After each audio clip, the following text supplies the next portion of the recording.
Good morning. I'm Frank Kaufman. I'm the director of the Professors World Peace Academy. Welcome to our ongoing Professors Interview series. This morning, we are very fortunate to have with us Professor Tawfik Hamid, Dr. Tawfik Hamid. The occasion of this program or this episode concerns the resurgence of jihadi violence in Europe in recent weeks.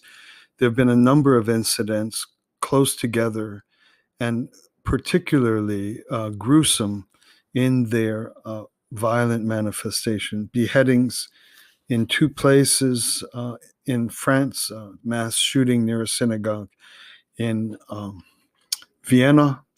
And this is cause for alarm, cause for concern. And we're very fortunate to have with us to shed some light on this matter, Dr. Hamid. Dr. Tawfik Hamid, his educational background is that he's a medical doctor and has an MLit. He's an expert on radicalism and is a Muslim reformer. Dr. Tawfik Hamid is an Islamic thinker and reformer and a one-time Islamic extremist from Egypt himself. He was a member of the radical Islamic organization Jama Islamiyah, initials JI, of Egypt. He worked closely with Dr. Ayman Zawahiri, who later became the second in command of Al-Qaeda. After being radicalized in the JI approximately 35 years ago, he had an awakening of his human conscience, recognized the threat of radical Islam, and started to teach modern, peaceful interpretations of classical Islamic core texts. Dr. Hamid is the author of several books, including Inside Jihad, How Radical Islam Works, Why It Should Terrify Us, How to Defeat It. Inside Jihad has been recommended by many experts in the field of countering radicalism, including former CIA directors. Two of them commend this book, I believe probably in his promotional literature. CIA directors, senators, congresspeople, security experts, and many others. It's a great pleasure and good fortune to have with us this morning Dr. Hamid. Please join me to welcome Tawfik Hamid to our program. Welcome to the show, Professor Hamid. We're very grateful that you could make it on with us today. It's a pleasure to be with you, Frank, anytime. Wonderful, thanks. We have such a short time, even though for most people 30 or 40 minutes sounds long, but the issues are extensive and profound. And so I'm going to be in a bit of a rush because you're a precious entity, and it's a rare chance to have someone with your prowess and expertise in this particular field. So I'm gonna get through a couple of intro pieces, but mostly we just want to get all the insight and wisdom and knowledge that comes from your extensive experience. The basic reason why I've asked you to be on with me today is that there have been a series of can you help me first? Is the term jihadi correct, politically incorrect, or does it accurately describe a type of violence that is committed in the name of Islam, even though we are... Absolutely. In the Arab world, when the media use the word jihadi, Yes. They even in the Arab media, they mean the violent radical ones that do suicide bombing and all this group. So absolutely correct. Okay, very good. I'll use that as the term, and thanks. I feel more confident now. And there have been three recent events in Europe they're particularly gruesome. They're horrific and shocking. And if I'm not mistaken, there was a period of calm. There was an extended kind of cessation of of the success of these types of attacks. And then there was a beheading in France, a beheading in Nice, a teacher in a classroom, then in a church, another beheading. There was a mass shooting in Vienna. It was near a synagogue. We don't know the extent to which the synagogue was central to that. And so I have all of these events with little blurbs in front of me, but I don't want to lose or waste too much time going through that. I hope that our listeners are familiar with these strong pieces of news that have been widely disseminated in the media. The same day that the Nice attack happened, it was a knife attack, with 3 dead, several injured, 1 beheaded. That same day, a copycat was apprehended in Yvelines, a Paris suburb. I don't know if this would have been coordinated to happen in more than one place. In some of my reading, I see that several, not several, but at least one, if not more than one of these assailants and violent, extremely violent attackers had been the beneficiaries of the efforts of European nations to embrace them, to educate them, to provide them scholarships. One of them had been apprehended and had been confirmed as having left these points of view, and then this very one who was released back into public life turned out to, in fact, commit violent jihadi assault, resulting in horrific death and disruption of society. The lawyer of the Vienna mass shooting says he was a nice boy from a good family who fell in with the wrong crowd. And this whole ability for people to just miss what's in front of their eyes, I think you, Tawfik, have a special insight into those kinds of things. So if this is enough of a setup, I'd love to hear where you come in and what you can offer us in terms of helping our understanding. Yeah. Thanks, Frank, for this introduction to the topic. I'm basically a medical doctor. I was graduated originally, I live here in the United States now, but I was graduated in Cairo, Egypt. And during my life, I joined the radical Islamic group called Jama'ah Islamiyah. And I met actually with currently the first in command of Al Qaeda, Ayman al Zawahiri. And I was going to travel to Afghanistan to wage jihad and share in the phenomena of jihad in Afghanistan itself. But thank God I didn't continue. Anyway, during my life, I also studied in addition to medicine and developed novel techniques in cognitive psychology. So it happened that I came from within these groups, and I have depth in the knowledge of cognitive psychology, or the field of cognitive psychology. And in addition, I started the modern commentary for the Quran at the theological level, which actually garnered more than 2 million followers. And I have also many followers following my YouTube videos. We are talking here about millions of views, tens of millions. Fantastic. Yeah. So, Fantastic. so this is the background.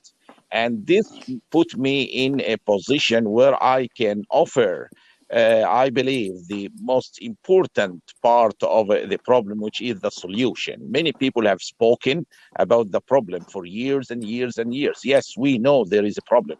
Then what is the solution? This is what I can offer. Wonderful. I just want to say, Tawfik, that we will post all the links to these YouTube videos and the ways our listeners can learn from this ongoing success that you have with communicating your insights. So if I may, I'm going to add just 2 more little thoughts. These were offered by friends. One is that the death of major leaders in violent jihad, such as the ISIS leader al-Baghdadi and the Iranian military figure, Soleimani. Is that correct? Qasim Soleimani, Qasim wasn't it? Soleimani, Yeah, yes. yeah. That, and also the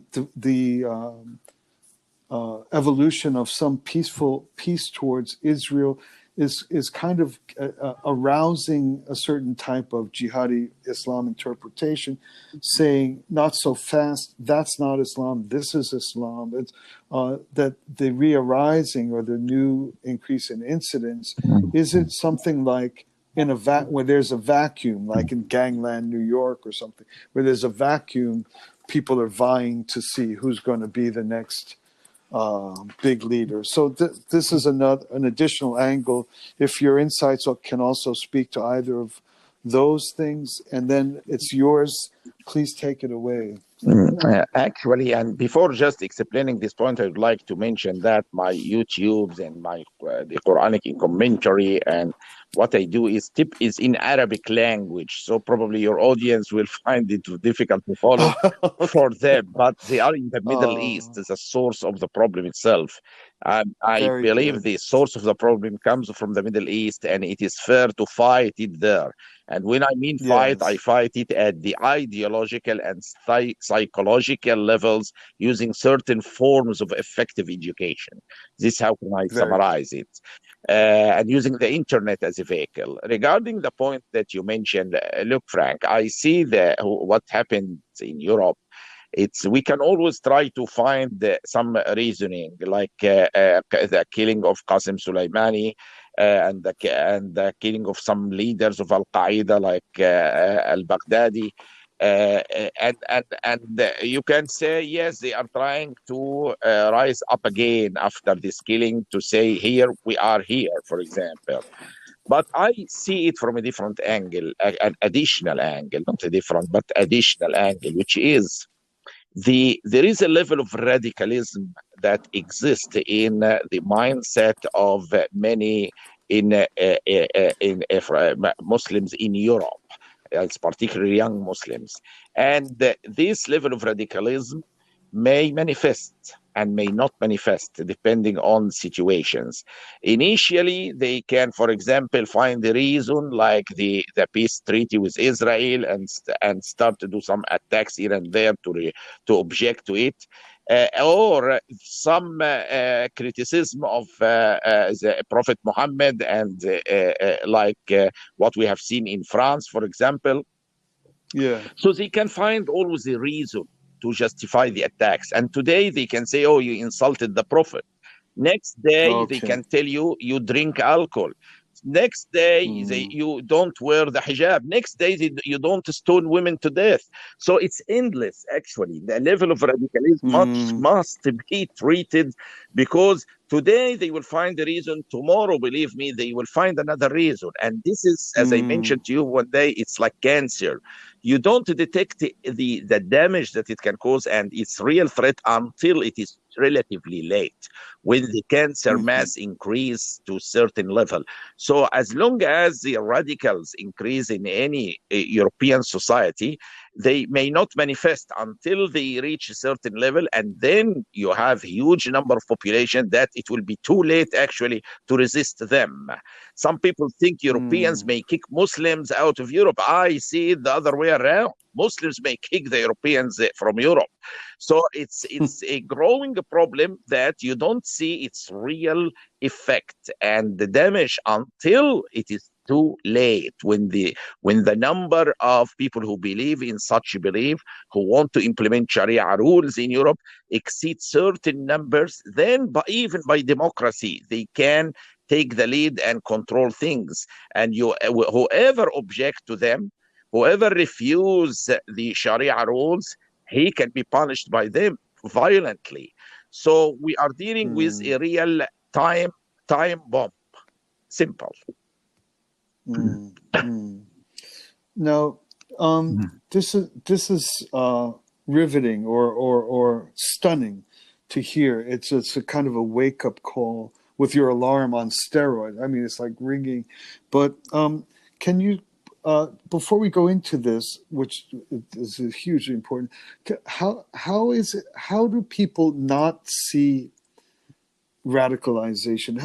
What goes on where people are capable of functioning? They're going to their office, they're going to their school. What is that capacity, either for the Yeah. non-Muslim Europeans to miss it, or for Mhm. the jihadi committed people to be so Uh, capable of uh, this? I'll tell you, Frank, the real core of the problem and why the Europeans are not detecting it. Some people say when you grow very gradually, like you put in the frog in a water that's cold and In you go boiling, gradually, yeah. it doesn't feel it until it is already boiling or too late for it to escape. But if you put it all of a Yes. sudden, they feel it. So one of the reasons is that it's very gradual problem. But this is not the main reason why Europeans do not get it. Europeans do not get it because they do not, or probably refused, to have a clear definition for radical Islam or metrics. Mm, Since I came to mm, Washington, D.C., I tried to put clear metrics for radical Islam.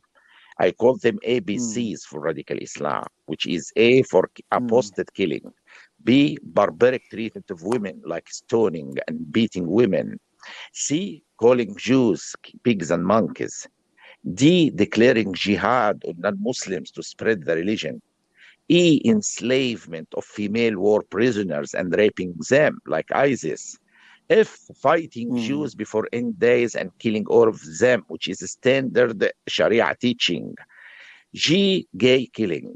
So what I try to do is put metrics, because if you don't have metrics to measure something, you can continue forever without dealing with it. If, for example, mm, if you want to try to treat diabetes and you don't have metrics, who is diabetic, who is non-diabetic, how would you even start the treatment? You see what I mean? mm. So Yes. the real problem comes to the definition. And in fact, I am writing today an op-ed, this is just coincidence, about putting metrics for radical Islam.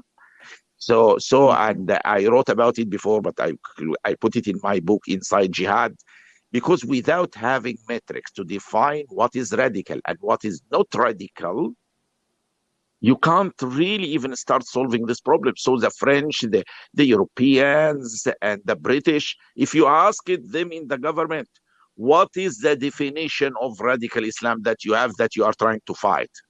I can reassure Hmm. you, they don't have.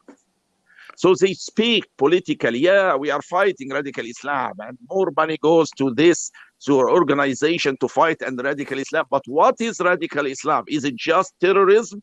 This is the last step of radicalism. This is the manifestation of radicalism. If you want to treat the I see. disease, I not see. the Yes. symptom, then you have to fight radicalism. If you don't have definition or metrics to measure radicalism and evaluate it, then it's just useless. Yeah. This is very Mm-hmm. helpful. And then I guess there's a related problem of the fear to say anything at all in certain Yeah, circles. Correct. yeah, It's absolutely. uh, right. This is one of the problems that God forbid anyone would ever say any Muslim is any a problem ever anywhere. It's kind of a constraint of, I don't know, call it polite company or Mhm. proper respect, and then you're allowing great danger to be brewing on, right Absolutely. on This your. what happened already, but the Europeans need to distinguish, and even here in America, people need to distinguish between attacking attacking Muslims as human beings and attacking specific ideologies that promote violence. For example, Excellent. that can make a clear distinction. And once this is made clearly, in fact, you are protecting Muslims. When you fight radical views and opinions and ideas, then you are protecting young Muslims from being indoctrinated with this evil, and you are protecting the whole society. So I think Yes. we need to distinguish between Muslims as human beings and individuals. Many of them are kind and nice and lovely people, and the Hmm. ideology that's being taught in certain places, mosques, Islamic schools, that has nothing to do with Muslims. This is an ideology that's against our humanity. You simply cannot respect women rights and respect the stoning of women to death in Sharia at the same time. You simply cannot. It's impossible to respect gay rights and respect Sharia laws that justify killing them with no mercy. You have to define where are you standing? Are you standing with humanity and civilization? Or you are standing with Sharia laws because you don't want to offend some people? So I think I prefer some form of confrontation with this ideology and asking simply, you can say, if the Islamic organizations do not clearly denounce these values that I mentioned, we can't consider them moderate organizations. You need some definition. I Otherwise, see. your support will go to the radicals, not the moderates. Yeah. So there could actually be some sort of natural, normal paperwork in which the organizations need to comply with certain regulations and standards that are just simply humane. They're not Absolutely. targeted for. Absolutely. That's yeah. That's a great recommendation. As you were speaking, I'm thinking that there has to be a tremendous number of French Muslims or Muslims that they love their country there, or Vienna or Austria, wherever we are in Europe or the US, that would be want in every way to cooperate with the Absolutely. undermining of the, but they must have certain unique difficulties. They can't Sure. they can't be Sure. seen to be siding with laicite, or Yeah. can you speak to Yeah. that? Is there something uniquely Yeah. difficult? Maybe you Of yourself have course. certain. The problem with people who are trying to reform, I can say people who reject the violent interpretation are of two kinds or types. Type 1 and type 2. Type 1 are people who reject them but do not really put an alternative or have an alternative. They just give blind eye to them and continue as culture Muslims without thinking too much in this stuff or accepting them. But these people are Mhm. okay. They are harmless and they are fine, but they do not have the capability of making the change. Okay, those who Yes. are reformers and who have the knowledge and capability of making the change and defeating radical Islam at the ideological and psychological levels, these people are deprived from support from everyone, nearly everyone. They are working at individual levels, like myself and others, many of us, but we lack any form of support from governments, from individuals, from organizations. It's just individual errors, but efforts. How on the other side, the radicals are well organized. They have organizations giving them money. They can get money from some Islamic countries. So they are well equipped and they have a lot of money to spend on mosques. They are controlling many mosques, and people who are reformers Mm. are just too weak financially to make the change. So they needed a change. Mm. So they are working, they are doing a lot of effort, but you can magnify this effort by 100,000 times if someone came behind them and selected them correctly, who is effective, who is not, and just supported the ones who can make, or the ones who can make a real change on ground. So I think without having this backing, it will be just individual efforts that will die. The other ones have support from everywhere, and they pretend that they are actually moderates and they gain even money from some European countries. And Yeah. that's why Europe is really going to face a major disaster in the future. It's very interesting. But is there a problem, like if a person who is a faithful practicing Muslim with a deep care for the wholesome uh, upbringing of young people, and they start to get government money, suddenly they're tools of the enemy or allied with the enemy, or do you understand? It's like that the money to help is also going to draw attack from a certain side or a certain type of person Yeah, that says, "Oh, he but doesn't really." radical groups actually who disguise as moderates are gaining money from the governments. This is number one. Number I two, there see. are enough moderate people who will not now in the Islamic world, based on the work of many of the reformers, that is sufficient really to make this acceptable by many. And let Okay. me be very clear. Governments can also support such things in many covert ways. So, and it can take the title educational missions, for example, not necessarily theological or religious. You can call it educational Got it. missions to bring peace and tolerance between civilizations.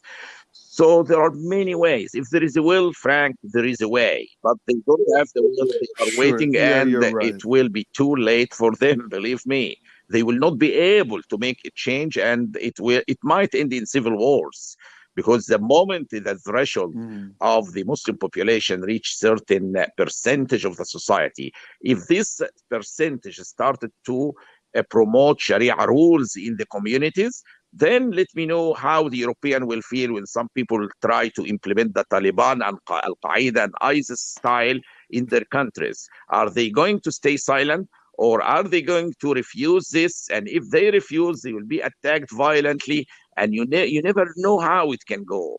So I think it will be more wise for them to have a stand and think again on their failed approaches to contain this problem, and try to use correct approaches in the future.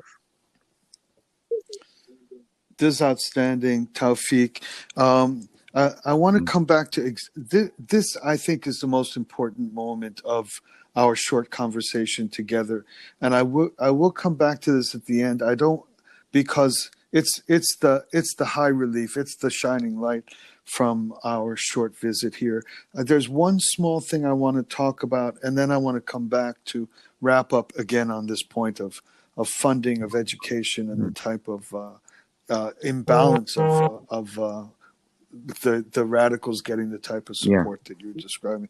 The one thing I wanted to ask is that there's a habit of intellectuals or a habit of analysis that says, oh, this is nothing other than just like the gangs of Los Angeles or the gangs of New York.